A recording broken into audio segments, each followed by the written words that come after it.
Al principio no había palabra. Solo el silencio que respiraba sobre las aguas del mundo.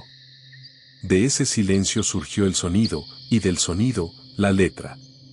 Los antiguos sabios dijeron que el universo fue creado con 22 letras, y que cada una es un canal por donde la energía divina tomó forma.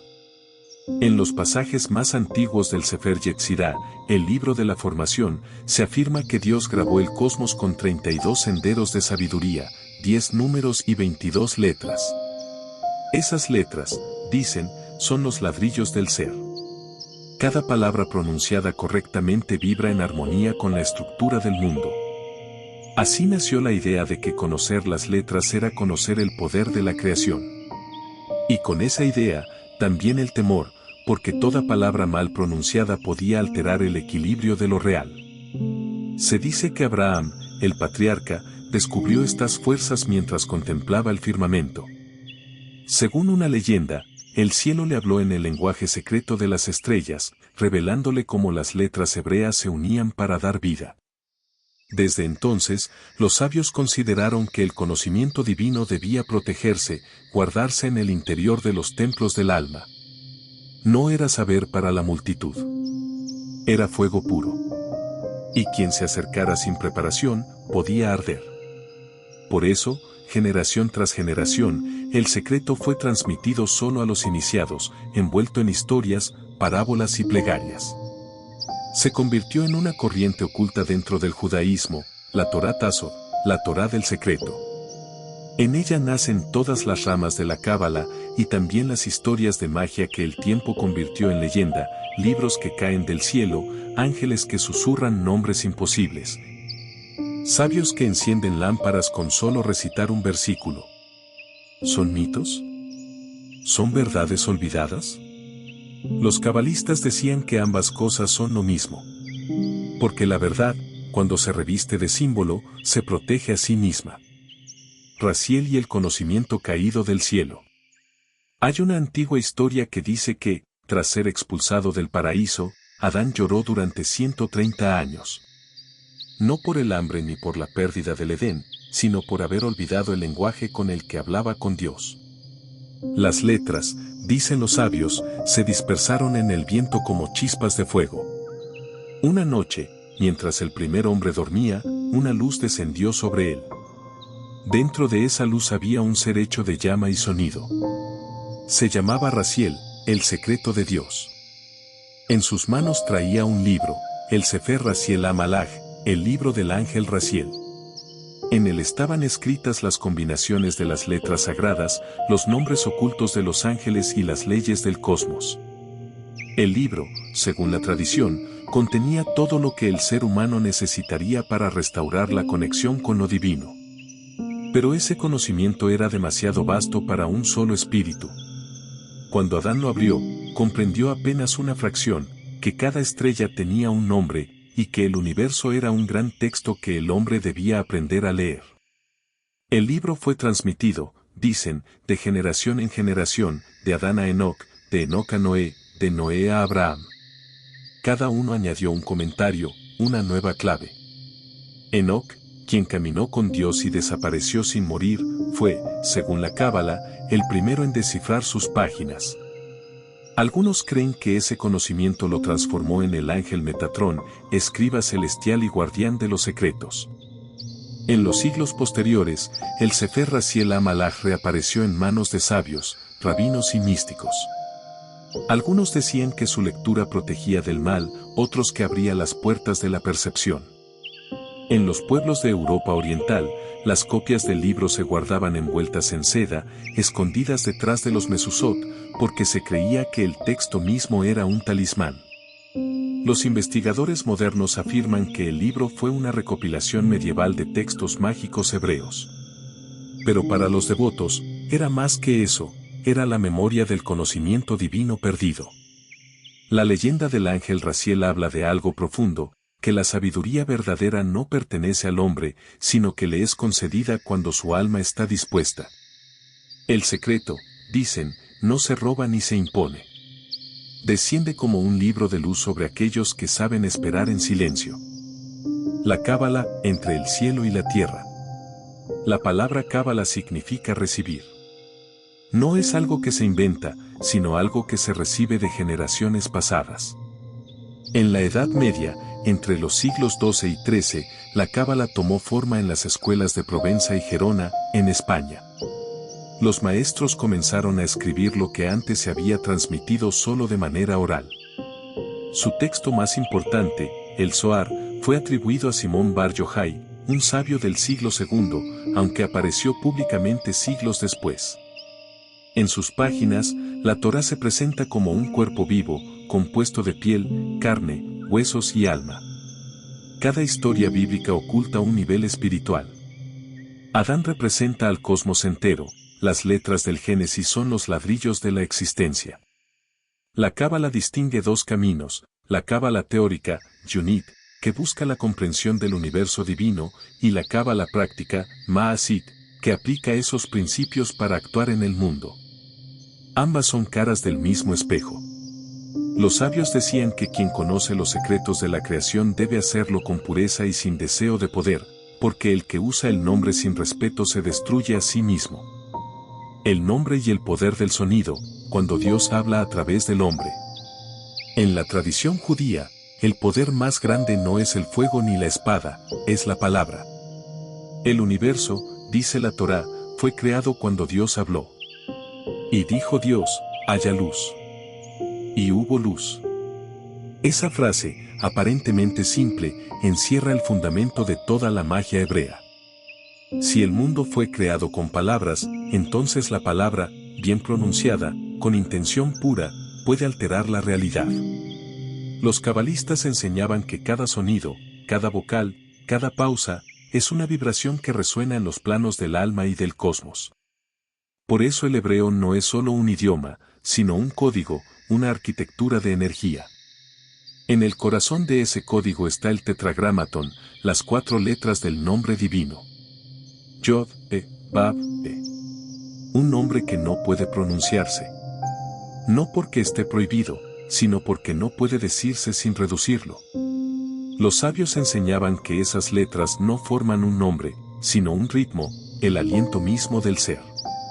El sacerdote lo pronunciaba una sola vez al año, en el Día del Perdón, en el Templo de Jerusalén. Cuando lo hacía, el pueblo entero caía en silencio, porque se creía que en ese instante el universo contenía la respiración. Más tarde, los cabalistas buscaron formas de comprender el misterio del nombre sin pronunciarlo. Inventaron la ciencia de las permutaciones, llamada Tserufim. Tomaban las letras del nombre y las combinaban en miles de secuencias, acompañadas de respiraciones y meditaciones. No se trataba de magia sonora, sino de una forma de contemplación. Cada combinación era un espejo en el que el alma se veía reflejada. El sabio Abraham Abulafia, en el siglo XIII, fue uno de los grandes exploradores de esta práctica. Pasaba noches enteras escribiendo las letras del nombre en pergaminos, girando su cuerpo lentamente, respirando al ritmo de cada sílaba. Decía que en cierto momento el lenguaje dejaba de ser humano, y lo que surgía era una voz interior, una voz que no venía de la mente sino del espíritu. Abulafia llamó a ese estado de Bekut, la unión con la divinidad. Él no enseñaba hechizos ni encantamientos, sino la comunión entre palabra y conciencia. Cuando la voz interior y la voz divina se funden, el nombre de Dios deja de ser un sonido y se convierte en experiencia. La tradición judía nunca vio la palabra como simple medio de comunicación, sino como materia viva. La palabra crea, sostiene, y si se usa con descuido, también destruye. Por eso, incluso hoy, en las escuelas cabalísticas se enseña que hablar es un acto sagrado. Cada sílaba tiene peso. Cada silencio, una presencia. Y así como el mundo fue formado con el sonido, el alma humana puede rehacerse con la misma fuerza. La palabra, dicen, es el puente entre el cielo y la tierra. Ángeles y guardianes del misterio, el reino intermedio entre Dios y el hombre. Los textos más antiguos del judaísmo místico no describen a los ángeles como figuras con alas y túnicas, sino como inteligencias vivas, corrientes de conciencia que fluyen entre el mundo humano y el divino. Cada uno tiene una función, un nombre y una vibración específica. El libro de Enoc, texto apócrifo que circulaba en los primeros siglos antes de nuestra era, habla de ejércitos de seres de luz que custodian los cielos y gobiernan las fuerzas de la naturaleza. Enoc, el patriarca, según la tradición, fue elevado al cielo y transformado en el ángel Metatrón, el escriba de Dios, aquel que anota cada palabra pronunciada por los hombres. En los siglos posteriores, los sabios del movimiento místico conocido como Merkabah, la carroza celestial, escribieron los llamados Eikalot, los libros de los palacios. En ellos se describen los 7 cielos, los ángeles que los custodian y las pruebas que debe superar el alma que desea ascender hasta el trono divino. No era un viaje físico, sino espiritual. El iniciado debía purificar su cuerpo, ayunar, recitar himnos y contemplar las letras del nombre. El objetivo no era ver, sino ser visto, ser reconocido por las fuerzas del cielo. Cada palacio tenía guardianes: Uriel, la luz de Dios; Rafael, la sanación de Dios; Gabriel, la fortaleza de Dios; y Mijael, quien es como Dios. Invocarlos no significaba someterlos, sino acercarse a su vibración, sintonizar con la energía que representan. Los textos mencionan también ángeles de conocimiento: Raziel, el que revela los secretos; Sandalfon, el que recoge las oraciones de los hombres y las transforma en coro celestial. Cada nombre es una enseñanza, una cualidad que el buscador debe despertar en sí mismo.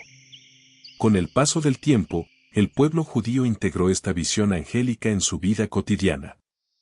En muchos hogares se escribían fragmentos de salmos o nombres divinos en pequeñas hojas que se guardaban en las puertas o se cosían en la ropa. No eran simples supersticiones, eran símbolos de protección, recordatorios de la presencia invisible que acompaña al justo. Y donde hay luz, también se menciona la sombra. Los sabios afirmaban que por cada ángel existe una fuerza opuesta, una energía de confusión o desequilibrio. El equilibrio cósmico, decían, se mantiene porque ambas realidades coexisten. Así, la tradición judía no negó la existencia de lo oscuro, sino que lo comprendió como parte del tejido divino. El desafío del hombre no es eliminar la sombra, sino reconocerla y transformarla. En las noches antiguas de estudio, los cabalistas decían que, cuando el alma se ilumina, los ángeles se acercan. Y que cuando un hombre pronuncia una palabra de verdad, todo el cielo responde con un eco silencioso. El libro de los misterios y los ecos del cielo antiguo. En el desierto de Judea, entre cuevas y colinas que miran al mar muerto, se hallaron fragmentos de textos antiguos que hablaban de un conocimiento perdido.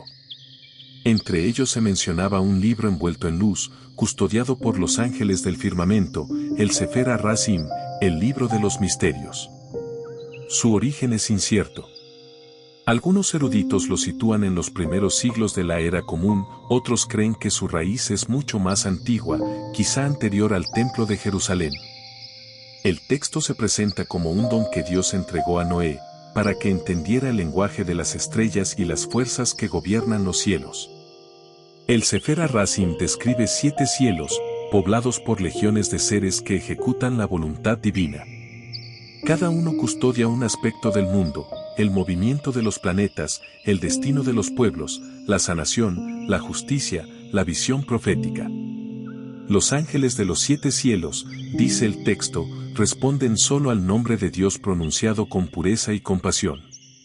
Aunque algunas versiones medievales del libro incluyeron descripciones de rituales, los sabios siempre recordaron que tales pasajes no debían tomarse como instrucciones, sino como metáforas de un proceso interior. Las 7 esferas celestes representaban, en realidad, los 7 niveles del alma humana. Los que conocían el texto lo estudiaban con temor y reverencia. Se decía que bastaba con leer sus primeras líneas para sentir una energía distinta en el aire. Durante siglos, los rabinos discutieron si debía conservarse o destruirse. Algunos lo prohibieron, otros lo copiaron en secreto. El Sefer HaRazim inspiró más tarde otros tratados, como el Sefer Raziel HaMalach, y alimentó la imaginación de generaciones enteras de místicos. Se creía que sus páginas contenían la memoria de los ángeles caídos, de los que habían enseñado a los hombres las artes del cielo antes de que el diluvio borrara la memoria del mundo. Pero más allá de los mitos, el Sefer HaRacim dejó una enseñanza que los cabalistas repitieron por siglos. El universo es una cadena de correspondencias entre lo alto y lo bajo. El alma humana es un reflejo de los 7 cielos, y conocer su estructura es conocer el camino del retorno. Para el lector moderno, el libro es un testimonio del deseo ancestral de comprender el orden oculto del cosmos. Para los antiguos, era un mapa para recordar el idioma perdido de la creación. El poder de los sellos y los amuletos, el lenguaje invisible de la protección. Desde tiempos antiguos, los sabios judíos comprendieron que la letra es más que un signo, es un vehículo de energía, un canal de la voluntad divina. Por ello, los nombres sagrados, las combinaciones de letras y los versículos bíblicos se convirtieron en símbolos que protegían, guiaban y recordaban la presencia de lo sagrado. Se creaban amuletos con pergaminos cuidadosamente escritos, doblados y colocados en lugares estratégicos, en puertas, sobre camas, dentro de cofres de tesoros o enterrados junto a tumbas. Los pergaminos no eran simples objetos de superstición. Representaban la concentración de intención y conocimiento, cada letra tenía un propósito, cada secuencia, un eco de los cielos. Entre las leyendas más conocidas, se habla de los 42 nombres de Dios, combinaciones que según los textos antiguos podían proteger a los justos y desarmar la confusión. No se trataba de magia de espectáculo, sino de símbolos de poder interno. Quien comprendía el sentido de estos nombres estaba protegido, no por la fuerza del pergamino, sino por la armonía de su alma con la ley divina. Los amuletos también se relacionaban con historias de exorcismos y protección contra lo que los textos llaman kelipot, las fuerzas opuestas a la santidad. Algunas narraciones cuentan cómo rabinos de Safed o de la Europa medieval, al enfrentarse a espíritus perturbadores, recitaban salmos, usaban pergaminos y símbolos para crear un espacio seguro, una barrera espiritual. No eran demonios mitológicos en el sentido popular, sino representaciones de desequilibrios, miedos y energías negativas que el iniciado debía reconocer y trascender. Los sellos inscritos en metal, piedra o pergamino eran otro aspecto de esta tradición. Se cree que algunos fueron hallados en tumbas y sinagogas antiguas, cubiertos de símbolos y nombres codificados. Se usaban como recordatorio de que lo visible es solo una capa del universo, debajo de cada acción humana existe un entramado de fuerzas invisibles. El Sefer Raziel HaMalach y textos relacionados describen combinaciones de letras que ordenan la realidad. Pero los sabios advertían, el verdadero poder no está en el pergamino, sino en la intención del corazón y la pureza de la mente. El amuleto no actúa por sí mismo, actúa como un espejo, reflejando la armonía del que lo porta. Así, entre leyenda y práctica simbólica, los sellos y amuletos se convirtieron en puentes entre lo humano y lo divino, recordatorios de que la protección no es solo física, sino espiritual. Cada objeto lleva consigo la memoria de generaciones que buscaron comprender, preservar y reconectar con el misterio que subyace al mundo. La cábala práctica, caminos del alma y la intención. Mientras la Torá del secreto y los libros de ángeles revelaban las estructuras del universo, algunos sabios decidieron explorar lo que hoy se llama cábala práctica, la Kabbalah Ma'asit.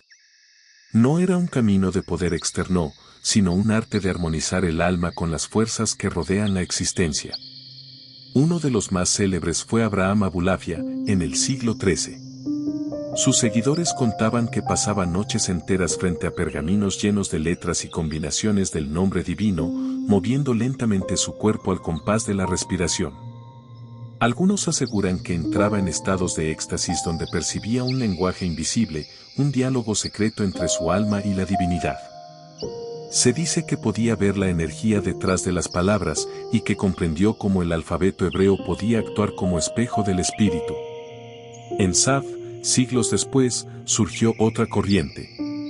Rabinos como Isaac Luria, el Ari, enseñaron que el universo estaba formado por luces que se filtraban a través de recipientes imperfectos. Cuando los vasos se rompieron, las chispas de luz quedaron dispersas en el mundo. Los cabalistas de Saf se dedicaron a un trabajo silencioso de reparación, el Tikkun Olam. No se trataba de magia de dominio, sino de meditación, estudio y conducta recta, para realinear las fuerzas del cosmos y purificar el alma humana. Existen leyendas de discípulos que, al combinar meditación, letras y respiración, alcanzaban visiones que transformaban su percepción de la realidad.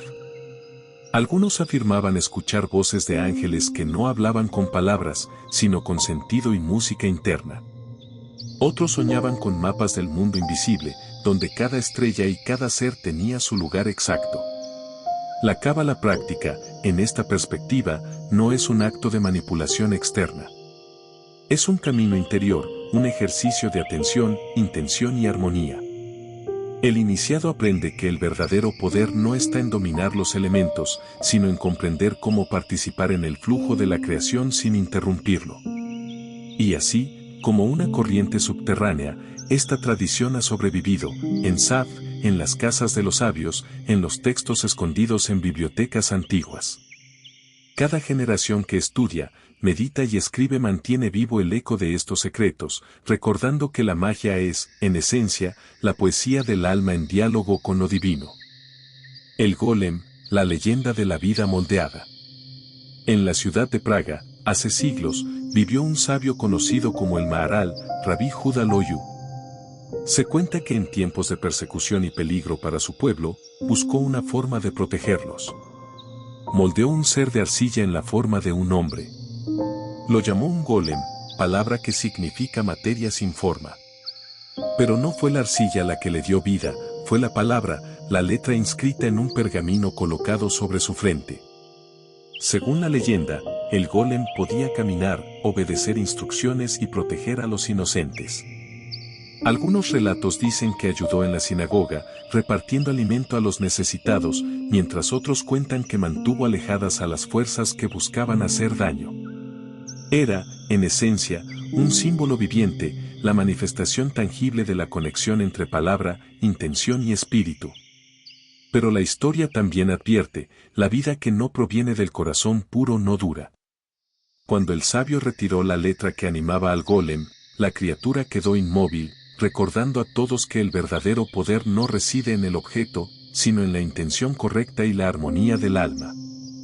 El golem se convirtió en un mito que cruzó generaciones, inspirando relatos en toda Europa. En algunas versiones, el golem permanecía oculto en la sinagoga de Praga, esperando a los tiempos en que la justicia necesitara ser recordada.